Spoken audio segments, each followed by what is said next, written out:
So, praise the Lord. This morning, patapos na po. This is our last Friday of the month for our team na Real Life Transformation. So, for past few weeks, fourth Friday, no? Apat na Friday. Fourth Friday, today ay maririnig nyo po yung about transformation, no? So, wag po kayo magsawa. Kung narinig nyo na to, ay it means service as a reminder, no? Okay, so purihin po ang Panginoon. Palakpakan po natin ang Panginoon.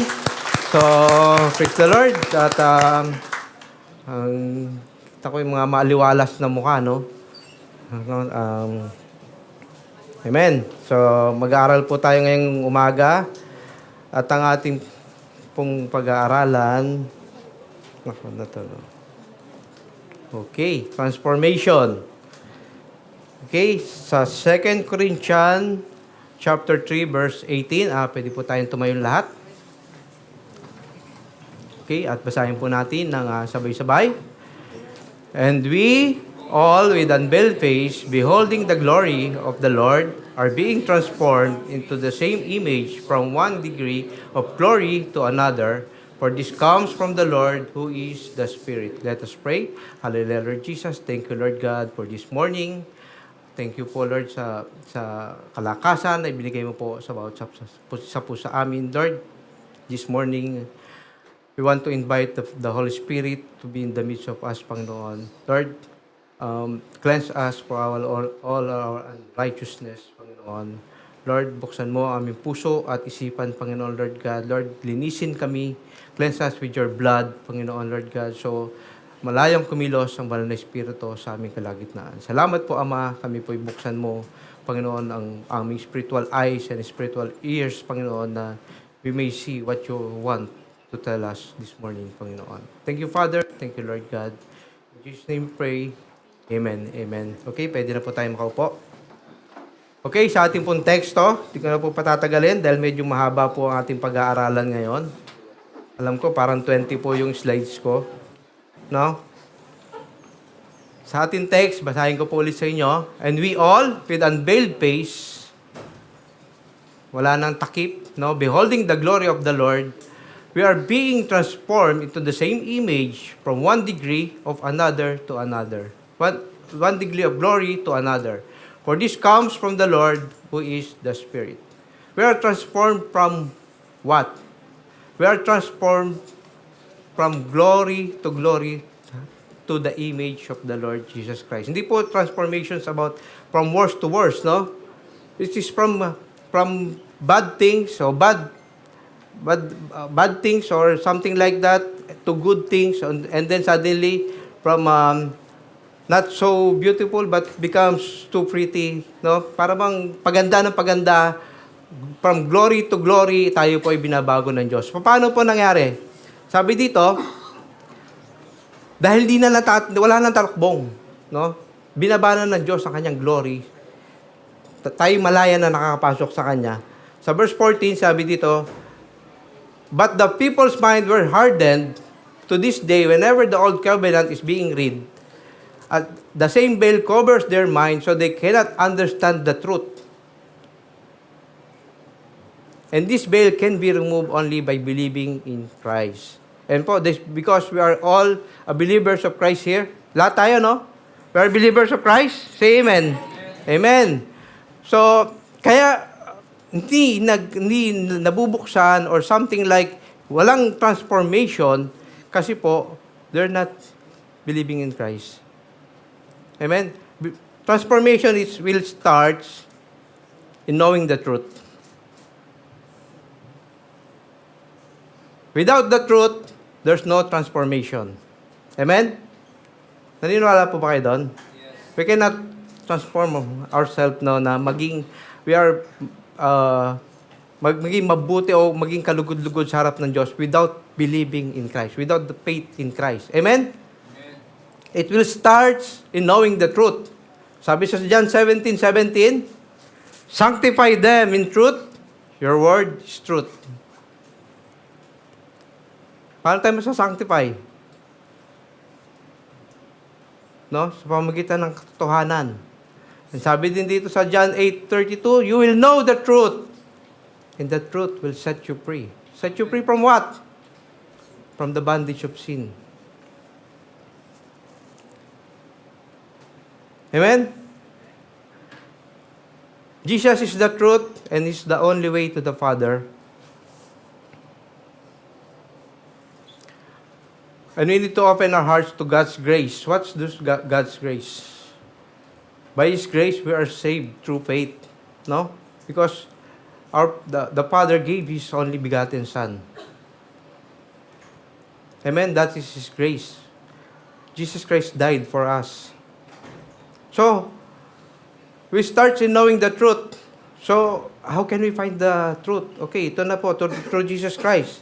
Sabi dito sa Ephesians 4:11-13, and He Himself gave some to be apostles, some prophets, some evangelists, and some pastors and teachers, for the equipping of the saints, for the word of ministry, for the edifying the body of Christ, till we all come to the unity of faith and of the knowledge of the Son of God, to a perfect man, to the measure of the stature of the fullness of Christ.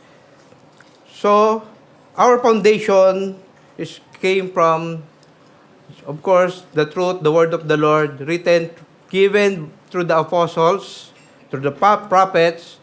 So we cannot find it in the magazines, no? The truth can find only through the writings of the apostles. Amen? Amen. So it should be known.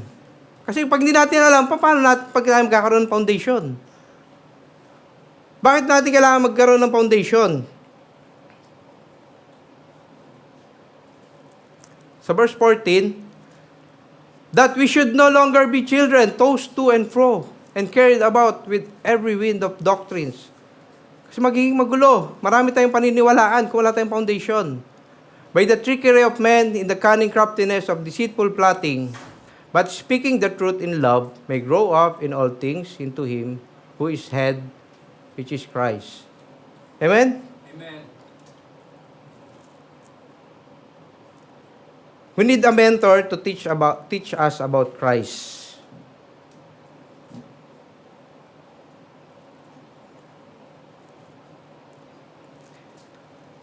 To teach us until we are fully equipped in the knowledge and wisdom of God. Kasi po, sa totoo lang, people will try to trick us with lies. Sasabihin nila sa inyo, that's not true. Pag may nangyari sa buhay mo, there's something happened bad or something like not so good, people will tell you, it's like friends of Job, no? Sinabihan siya na, itakwil mo na yung pinaniniwalaan mo. O kaya, sasabihin nila sa'yo, okay lang yan. Ang importante, masaya ka.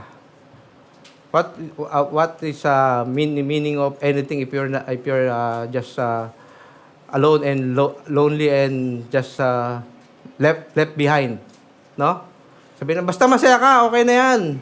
Wala naman nakakita. So clever, they sound like truth, sabi ng Bible. Yung iba nga, ang sabi pa, as long as wala akong tinatapakan tao, I can do what I want. But you know what? That's not the Lord's want for us. As long as it will feel you better. Sabi nila, we need to weigh in. Kailangan po natin timbangin kung ano po yung dapat nating paniwalaan. No? If people is trying to deceive us, kasi marami po nagpapayo, maraming mga counselors, no? Maraming mga feeling like crying shoulder, no, na nagbibigay ng advice. And we as a children of light must do as what we are called for. We must be reminded that we are not from those opinions, no? We need the foundation of truth para po magkaroon tayo ng direksyon. Remember, the first sin in the Bible po ay disobedience. Because God's instruction is twisted by the snake, the devil. And Adam and Eve listened to the lies of the devil. Kaya po pumasok ang kasalanan. Kasi nakinig sila sa ibang boses. Kaya nagulo na ang mundo. Hanggang sa they are separated from God, from the presence of the Lord. In verse 21, sabi dito, if indeed you have heard Him and have been taught by Him, as the truth is in Jesus. Ang katotohanan po ay na kay Kristo lamang. Amen? Sabi niya sa John 14:6, no? I am the way, the truth, and the life. So, bakit tayo maniniwala? Bakit natin pagdududahan yung ginawa ng Diyos sa atin? Bakit pa tayo, para bang something like, minsan, ay parang walang pag-asa. Pero binigyan na tayo ng pag-asa ng Panginoon. Okay? Second point po. Real life transformation by the renewing of your mind. Sabi dito, I beseech you therefore, brethren, by the mercies of God, that you present your bodies as a living sacrifice, holy, acceptable to God, which is your reasonable service. And do not be conformed to this world, but be transformed by the renewing of your mind, that you may prove what is that good and acceptable and perfect will of God. Sa buwan na to, ilang beses po natin narinig itong verse na to? Siguro more than 5 times, 10 times. No? Meron pa tayong Thursday service. Siguro lagi nating narinig to, lagi ito binabanggit. But it's not easy to para bang gawin, no?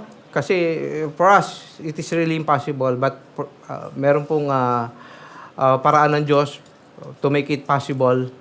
Sabi dito, ano ba ang gusto mong gawin o paano ka nagsumasamba sa Panginoon? How you worship the Lord, sabi dito. Okay, I can worship the Lord through YouTube, no? Sa bahay ko. Totoo po yun, nakakapag-worship tayo.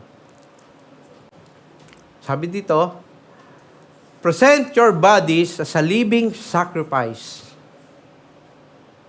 holy, acceptable to God, which is our reasonable service. Paano natin magagawa yun? Holy and acceptable. Paano? Do not be conformed to this world, but be transformed. Transformed by what? By the renewing of our mind. Because in our state, we will not going to be transformed kung mananatili po tayo sa ating old situation. No? Hindi po mababago. It starts with our mind. Sabi nga ni Rick Warren, ni Pastor Rick Warren, the way you think determines the way you feel. The way you feel determines the way you act. If you think of those things of your past that hurts you, until now, it will hurt you. Because you're staying on your previous situation. It will hurt you, of course. Sino lang makapagpalaya sa inyo ito? Ang Panginoon. Amen? Sabi nga sa TNO, no, yung mga nag-aaral sa TNO, kung saan ka nakababad, yun yung lasa mo. Pero yung marinated by vinegar, you smells like vinegar, of course. You taste like vinegar. No? Kung nakababad ka sa toyo, ano lasa mo? May toyo ka. Di ba? Pag nasabi ka ng toyo, yung katabi mo, tinataktak eh. Ito, may toyo to, itataktak ko to. No? Fill your thoughts with the worries of this world.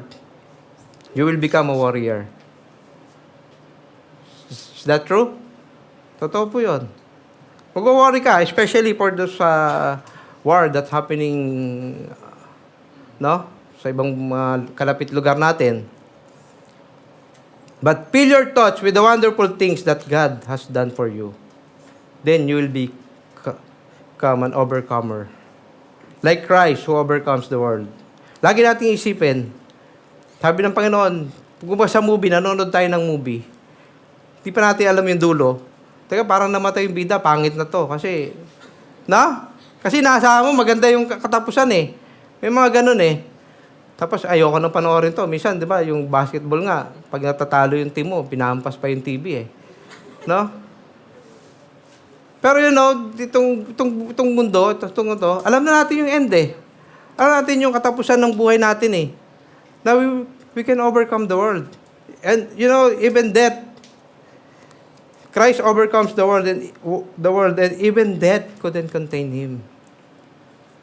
No? After 3 days, niluwa siya. Hindi siya kayang contain.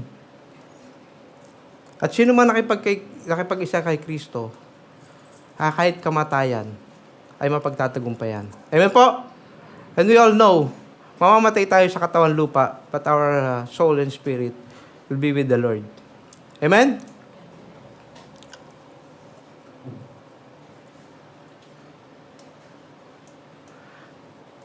Do not be conformed, but be transformed.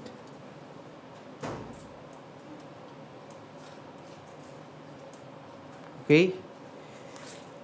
Basahin ko po muna sa iyo yung John chapter 16 verse 33. Sabi dito, I have told you all this so that you may have peace in me. Here on earth, you will have many trials and sorrows. Hindi natin maiwasan yan. Trials and sorrows. But take heart, because I have overcome the world. Whatever happens in this world, still, our faith is in God's mighty and loving arms. Amen? Whatever happens, the end game is finished. And Christ is won already. Amen? In Romans 8:35, who will separate us from the love of Christ? Kasi minsan, tinutokso tayo eh. Na, hindi ka mahal ng Diyos. No? Bakit ka ginawang ganyan? No? Bakit bulol ka? Yung ganon, kahit nagsasalita ka lang, nabubulol ka. Ako minsan ganon, sabi na, bulol daw ako. Hindi ko alam kung totoo. Kayo na makapagsabi dyan. Okay? No? Para bang sabihin sa'yo, hindi ka mahal ng Diyos. Dito ka na lang sa amin, mahal ka namin. Tapos utang ka lang. No? Mahal kita, pero pautang. No? Hindi ko alam kung mahal ka niya eh. Sabi ng Biblia, who will separate us from the love of Christ? Will it tribulation or trouble or persecution or famine or nakedness or danger or sword? Just it is written, as it is written, for your sake we are killed all day long. We were regarded as sheep to be slaughtered. But in all these things we overwhelmingly conquer through Him who loved us. For I am convinced that neither death, nor life, nor angels, nor principalities, nor things present, nor things to come, nor powers, nor height, nor depth, nor any other created things will be able to separate us from the love of God that is in Christ Jesus our Lord. Amen? Sabi mo sa katabi mo, mahal ka ng Diyos. Lahat po tayo mahal ng Diyos. Amen? Kaya nga, ang gaganda ng ngiti natin eh. Kasi sahod na ngayon, 28. Ang ganda ng ngiti eh. Pero sa amin, wala pa. Huwag kayong mangutang sa akin. Wala pa ako sahod. So, praise the Lord. Kasi po, God really loves us. Even death will not separate us from the love of the Lord. Amen. Unless sabihin mo, Lord, kaya ko na to. Relax ka lang. Kaya ko to. Diyan ka lang, Lord. No? Meron ba tayong gano'n? Minsan may gano'n tayo, no? May K. No? Na para bang something like, lalo na pagkabataan ka pa, yung full of energy. And, kala ko nung nag-evangelism kami sa Pilipinas, full of energy kami. I'm driving 12 hours, no? From Manila to Ilocos to sometimes Ilocos Norte pa, yung mga kasiguran Aurora. Sabi ko, kaya ko. Pagdating doon sa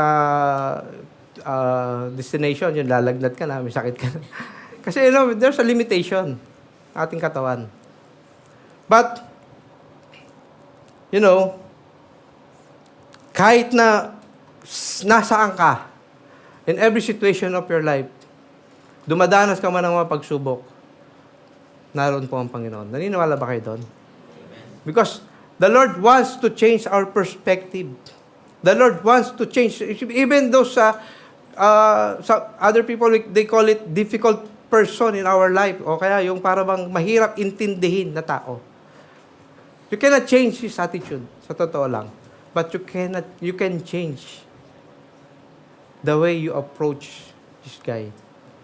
Amen? Do not be para bang bothered for those things that we cannot change. All we can change is the way we think is determined. The way we feel. And the way we feel will determine the way we act. If we feel like personal na to, para bang sinasadya, or something like someone is targeting you like that in the office or sa inyong trabaho, then you will feel like you want to take revenge, no? Gusto mo babawian kita. Ganun, pipicturean kita. Parang ganun eh. So, nakita ko nga sa video dun sa Facebook, no? Yung aso, sabi ng aso, sumugod yung aso eh. Oh, nakabidyo ka. Yung aso tumigil, ewan ko naintindihan siguro niya. Pati ba yung aso naintindihan na pag binibidyoan ka na ngayon, natatakot na. No? Kasi, pero alam nyo, ang Panginoon is watching us. Nakabidyo po tayo sa Panginoon. Kahit nasaan tayo, nakikita niya tayo. No, hindi yung titino ka lang kapag may video. May evidence na sasabihin na pagka nandyan yung mahal mo sa buhay, o yung nililigawan mo, parang kang something like you're like a gentleman, like that. Pero nung wala na, wala na, siga-siga ka na. Pero pag nandyan yung mga nakatingin, dyan yung amo, pakabait mo. No? But you know what? Because it determines what is inside of our head, no? Sa ating isipan, sa ating pananaw. So, it will start by renewing of our mind to be transformed.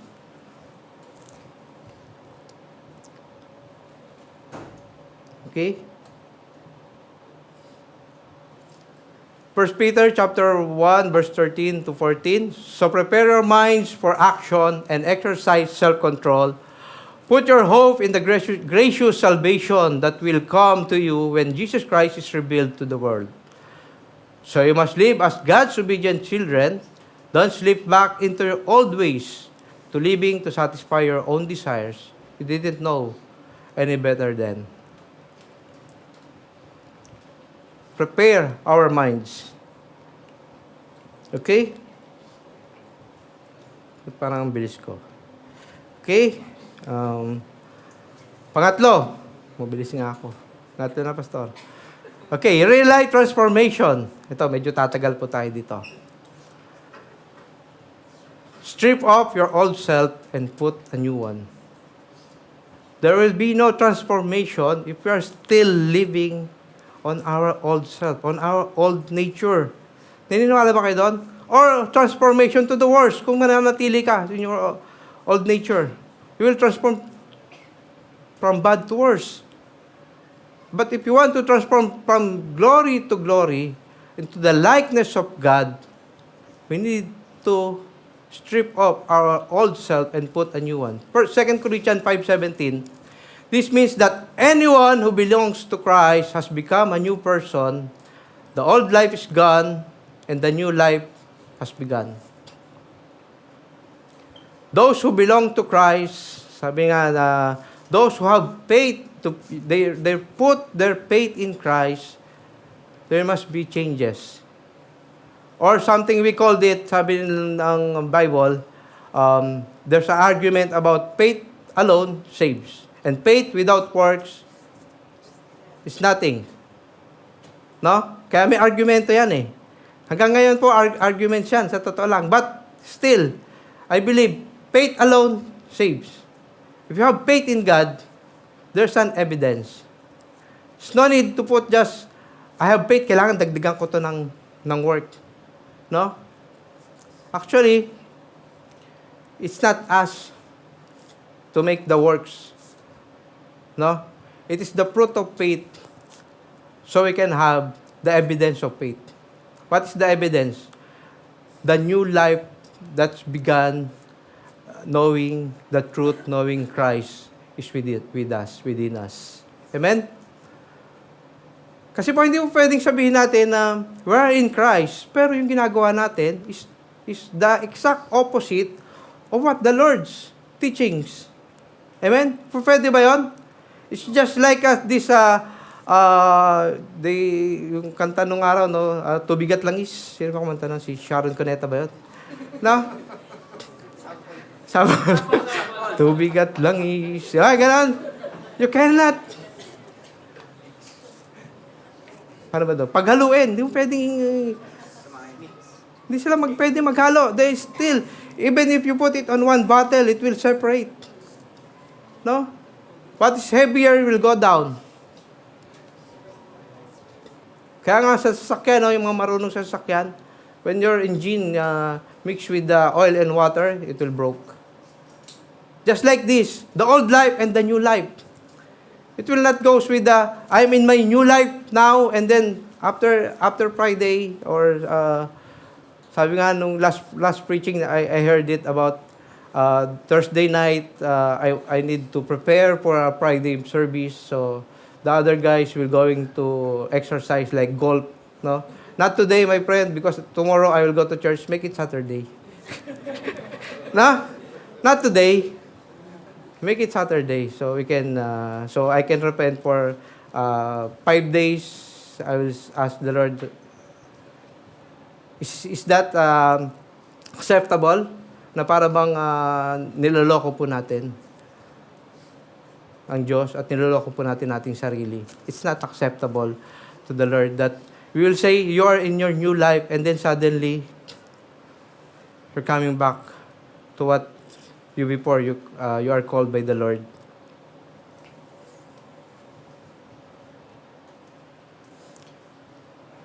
Ephesians 4:17-19. With the Lord's authority I say this, live no longer as the Gentiles do, for they are hopelessly confused. Hopelessly confused. Their minds are full of darkness. They wander far from the life God gives because they have closed their minds and hardened their hearts against Him. Ay, nalipat. Okay?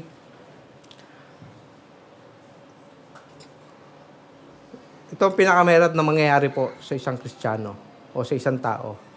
When our mind is closed and hardened heart against God. They have no sense of shame.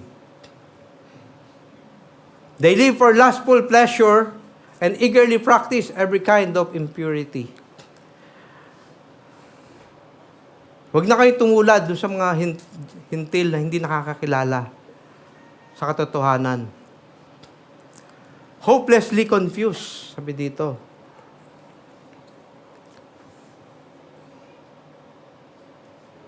Our old life wants to fulfill lustful desires. And our new life is new life guided, empowered by the Holy Spirit. Amen? That's exact opposite. Kaya if you turn your back sa ating life, wag po kayo ikot ng 360. No? Kasi babalik kayo. Okay? Sabi, talikuran mo na, tinalikuran mo. Sumobra yung talikod mo. Teka lang, napalingon ka. Pagtingin mo, yung pa rin yung nakita mo. You turn your back 180 degrees. Because our old life against our new life, the flesh against the spirit. And admit it or not, mga kapatid, we are struggling on this part of our lives. But of course, if you're not struggling, it means you're living in the flesh. Kasi hindi ka nag-struggle eh. So walang conviction. No?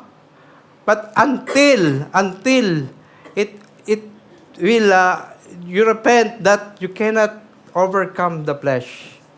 Until you repent, until you accept na hindi ko pala kaya to. And then the power of the Holy Spirit will overcome the flesh. Because hindi natin talaga kayang paglabanan to. Kaya ngayong prayer, di ba? Do not lead us into temptation and deliver us from evil. Ilayo mo po kami sa tukso. Sabi sa prayer, huwag mo hayaan na kami matukso, Panginoon. So, totoo po yun, nilalayo tayo ng Panginoon sa tukso. Pero nilayo ka na, tapos ikaw pa yung pumunta. Ano po magagawa sa iyo ng Panginoon? Sumiksik ka eh. Every temptation comes, ano po pwede niyong gawin? Admit it or not, brothers and sisters, there's a waging war inside of us between the flesh and the spirit. Sabi nga kanina, kung saan ka nakababad, yun ang lasa mo. When you're staying in the flesh, of course, the flesh will overcome the spirit. But if you keep on asking the Lord, no? Like in every situation in our lives, through prayer. Sabi ng Matthew 26:41, the Lord told to His disciples when Jesus Christ before the crucifixion, before the big event of His life that really He feel like giving up, that He said, sabi niya sa Panginoon, sabi niya sa Ama, kung maaari, take away this cup from me, but your will be done. And he prayed, sabi niya sa mga kasama niya, sa disciples, you stay here, and I will pray over there. And then, pumalik siya, dinat na niya, natutulog. No? Sabi niya, hindi ba kayo makapag-antay, darating na magkakanulo sa anak ng tao. What the Lord saying is, sabi niya, the spirit is willing, but the flesh is weak. We need to overcome the weakness of this flesh. Sabi, when temptation comes, how can we overcome it? Keep watch and pray so that you will not give in to temptation. No? For the spirit is willing, but the body is weak. To overcome temptation, we need to keep watch and pray. Kailangan malaman natin, teka, ano pa to? Anong dapat kong gawin? Hindi yung mananangan tayo sa ating sariling lakas na, kaya ko to, malakas ako. O kaya, yung bang, like, nakikipag-mingle tayo, kaya pagkaibigan tayo, but it is parang opposite sex, no? So, hanggang sa naging close kayo, sabi mong, hindi, kaibigan lang to, kaya ko to, no? You cannot play with fire, mga kapatid. You cannot overcome it until nakita mo na lang, nahulog ka na. Una, akala mo, dinadaan mo lang sa biro. Una, akala mo lang, kailangan lang niya ng kausap. So, I'll be like a counselor to her or something like that. Remember, no? We came here on abroad, mga OFW tayo, on one aim, no? For our family. At marami na rin pong nasira na pumunta sa abroad para sa kanyang pamilya, pero yun din po yung naging dahilan kaya nasira po yung kanyang pamilya. So, we must focus also na hindi po ganun kadali. Mahirap, lalo na po sa tulad namin na malayo ang asawa. But remember, focus on one aim, no? On what the Lord wants from every one of us. Sabi natanong po nating sarili, minsan tinatanong ko rin ang sarili ko nung bago pa lang ako dito, Lord, hanggang kailan ako mananatili sa abroad, na malayo sa pamilya? Tapos, what is your will to me? Natanong natin yan, no? Kaya natin ba sa Panginoon yan? Lord, what is your will? What's your plan in my life? Tinanong niyo na po ba yun? What's your plan? Of course, my plan is for you to be successful, to become like I want to minister also. Of course, we want that. If you are a heart of a minister, binigay po ng Panginoon. But you know what? The Lord's plan in every one of us is to be transformed. Is to be in His likeness, to be transformed from glory to glory. And all the things that we want and all the things we plan, it will follow. Kung ito po'y kalooban ng Panginoon. Minsan nagtatanong tayo, Lord, hanggang kailan? Kasi nalulungkot ka, minsan nag-iisa ka na.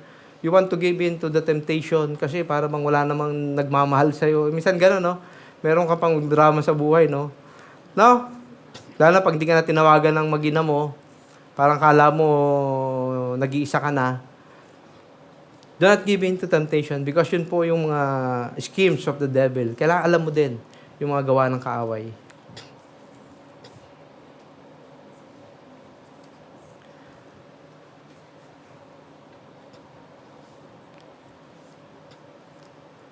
But that isn't what you learned about Christ. Since you have heard about Jesus, you have learned the truth that comes from Him. Throw off your old sinful nature and your former way of life, which is corrupted by lust and deception. Instead, let the Spirit renew your thoughts, attitudes, and put on your new nature, created to be like God, like truly righteous and holy. Saan ba ako? Okay?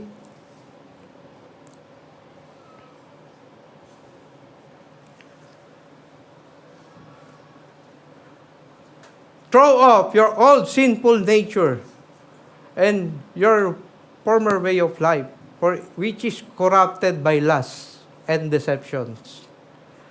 Instead, the Spirit will be our guide for our renewing of our mind, renewing your thoughts and attitudes. Put on your new nature, created to be like God, truly righteous and holy. This is what our new life is, holy and acceptable to God. So what we need to do? Nakita ko lang to sa slides eh. Nakita ko, sakto yung niya. May pa-flowers pa siya eh. Surrendering control. We need to surrender all our control of our old self because we cannot fight it. Hindi natin kayang harapin ito. Susuko po tayo hanggang sa mahuhulog tayo, hindi natin kaya to. Until we understand na we fully surrender to the Lord and experience true transformation. Amen?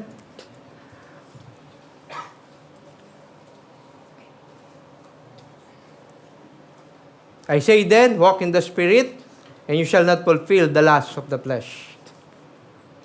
For the flesh lusts against the Spirit, and the Spirit against the flesh. These are contrary to one another. Sinabi natin kanina yan. So that you do not do things that you wish. But you are led by the Spirit. You are not under the law.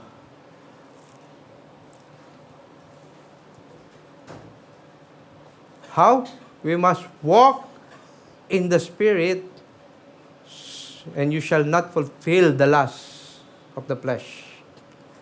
Remember, mga kapatid?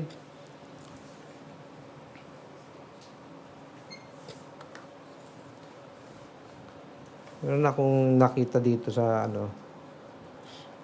hindi ko na nailagay dyan eh. Actually, sabi niya, marriage doesn't cure lust. If it did, adultery wouldn't exist. Self-control is still a requirement. Lust doesn't care if you are single or married. Amen? You may be Solomon in wisdom, or David in praise, or Abraham in faith, or Joshua in war. But if you're not Joseph in discipline, you'll end up like Samson in destruction. You know, Samson, Paul, no? May kanta, run, Samson, run. Diba? Delilah. Bumagsak siya kay Delilah. Kasabihan lang yung strong man, ang katapat lang niya babae. Kahit na anong strong pa yan. No? Even David, kay Bathsheba. We need to be like Joseph. No? He ran also, but far away from Potiphar's wife. Ano po pangalan ng asawa ni Potiphar? Potiphar. No, kasi Potiphar's wife lang eh. Laging walang pangalan. Okay. So, what we should do when temptation comes? We should run from it. Pastor? Ngayon, di na uso yung pagwapuan para puntahan ka ng temptation. Pakapalan ng wallet daw yan eh. Kaya huwag mong pakapal ng wallet mo para wag kang puntahan ng temptation. Pamigay mo. Amen?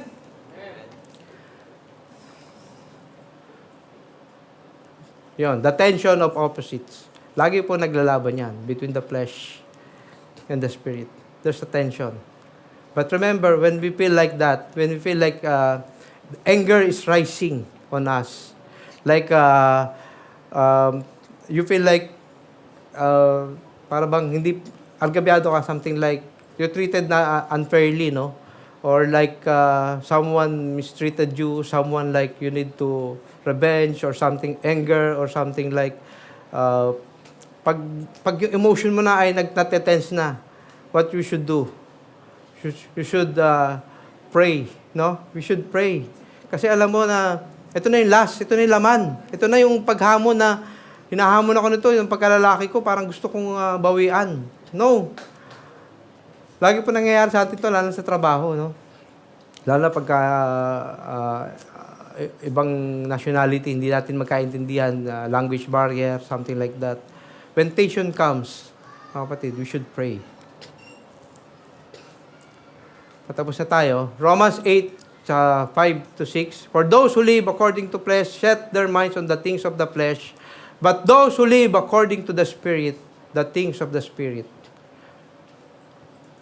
For to be carnally minded is death, but to be spiritually minded is life and peace. And in Romans 8:12, therefore, dear brothers and sisters, you have no obligation to do what sinful nature urges you to do. Hindi mo na kailangan. Basahin ko sa inyo sa Tagalog. Romans 8:12. Romans 8:12. Mga kapatid, hindi na tayo alipin ng likas na hilig ng laman, kaya hindi na dapat tayo namumuhay ayon sa katawang makalaman. Kailangan natin itong iwaksi o tanggalin. For if you live by this state, you will die. But if you through the power of the Spirit, you will put to death the deeds of your sinful nature, and you will live. Sino gusto mabuhay? Of course, every one of us wants to live. For all who are led by the Spirit of God are children of God. Amen? We are all children of God. Amen? Sabi mo sa tabi mo, you are children of God.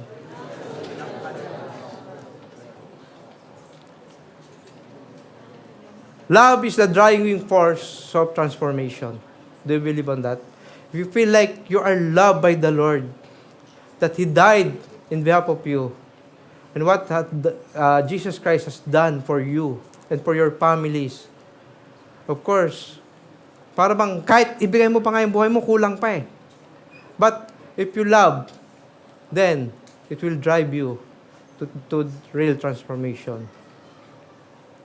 Hate will bring you down, but love will bring you to Christ. Amen?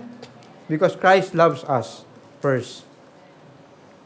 An awakening to the need for change, we need to embracing self-reflection, surrendering to His grace, radiating love and compassion. And Ephesians 4, alam ko binasa na natin ito kanina, pero ito po yung ating huling verse.